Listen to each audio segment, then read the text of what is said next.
Hello, Hello! Peter and Anne-Marie. If we had to convince someone to watch Deep Space Nine, how would we describe it? The best Trek ever. Yes, definitely. Also, the whole premise of Star Trek is that it's paradise, and Deep Space Nine explores how easy it is to judge other people in paradise and what cost paradise is at. And it makes it very interesting for exploring ethics, but also a lot of drama, because with other people not being in paradise, there is the tension that you don't always get in the other Trek series. That's true. And it's also a really good lens. I mean, as all Trek tends to be, but I think Deep Space Nine specialises in it, looking at life as it is now. I mean, it was very forward-thinking for its time. There's something like Paradise Lost. Yes. It's just happening now, isn't It it? is. So, It yeah. is. Also, Deep Space Nine takes religion seriously, and it deals with the downsides. So you've got at least one episode I can think of on fanaticism, but it also deals with sort of the plus side and how faith helps people. Yes, it's not binary. There's No. The rest of Trek is like it's science or religion, whereas Deep Space Nine it's a bit more complicated than that. Which I like. There's a lot more mystery in it, I think, in Deep Yeah. Space Nine than there is in other Star Trek series as well, which is cool. I like my ambiguity.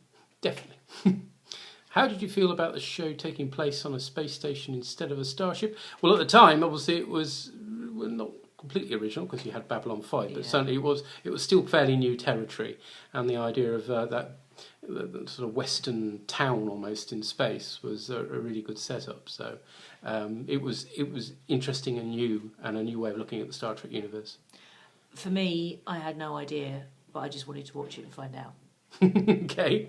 It was a universe to explore, but a contained one rather than one that you're constantly travelling onto new places. Yeah. Favourite characters? Ooh, tough. Garak. Yeah, Garrick, I think.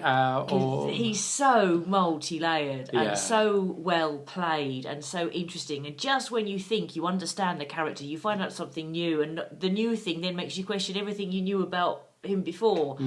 And as the series goes on, season after season, you keep thinking, oh, now we're going to understand him. It's like, well, maybe in some ways you do, but actually, no, now there's this new thing, and now I'm not sure. And definitely Garrick for me, possibly also O'Brien. I always had a big soft spot for. I was an engineer when I was watching this, so I really identified with him and sort of aspired to be O'Brien. And failed terribly, obviously, but there we are.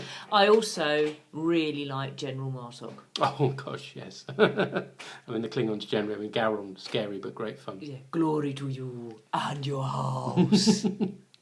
What effect has binge watching had on the show? Well, obviously we couldn't do that back in the day, so we were drip fed it, and it was agonising waiting to watch the next episode, particularly when they really got into the arc stuff where everything was going into the next story and the next story.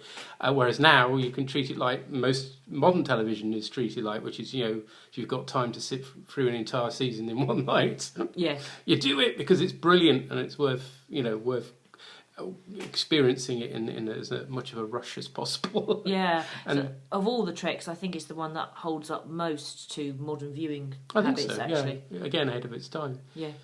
Describe in detail why you liked or disliked the show. Well, obviously we liked it. Yes, a lot. A lot. A lot. That's why we're watching it again now. And it was that sense of continuity with the characters and the situation and the world building that happened on the station that was really doing it for me.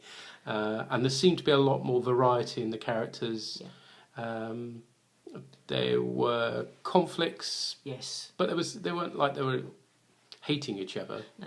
I think that would have been fairly unwatchable actually. But they rubbed against each other from time to time, and there were particular characters. Obviously, I mean, you think of Odo and Quark that were constantly. But generally, yes, it was good. I think the main reasons why I liked the show were the characters, the way that this isn't paradise. And you get, I love Cisco. He's another one of my favourite characters, and he just will not stand for no crap.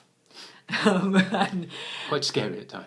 yeah, he can be, but he's just like, he is critical of the Federation of Starfleet at times. Yep. And it's like, it isn't paradise out here, which I like. So you get the conflict between him / the crew and Starfleet, as well as sometimes internal conflicts in the crew. But in the main, the crew get on as well as any other.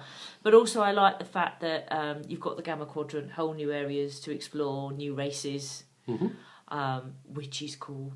And the dialogue And what else do I like? Really, all of it. Yeah, Dominion, really, really well thought out. Opponents. Very well thought out. A complex society, not all the same race. So. And the fact that it has arc elements. I mean, there are things that happen in season 1 that pay off. Yep. So that's cool. And Kai Wynn. She's an amazing villain. And then as to what we'd like to see in season 8, that's difficult to think of really, because in some ways the show wrapped up quite nicely, and I wouldn't like to see it come back in some ways, just in case it wasn't as good.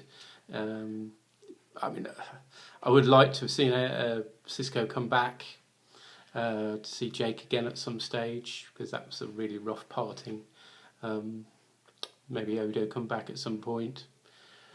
Find out how O'Brien's doing. But yeah, ultimately, actually, I think the ending was really good. So the season 8 would really have to have some exciting storylines in order for me to want to risk coming back to it, just in case it ruined my memories of the series. I would have gone for focus on the Klingons. Of course. And what happens to the Klingon Empire now, and the Romulans, and the Dominion, and Kira and the Bajorans. So I would have actually deliberately taken the focus away from the Federation, if that's what I would have done with season 8. Because I think the Federation stuff at that point is pretty much tied up. I'm not sure what else you could do with it without setting it something like 20 years in the future. So if it's in the immediate aftermath, it's the non-Federation races. Those are the ones that I would want to find out more about. Cool. Okay.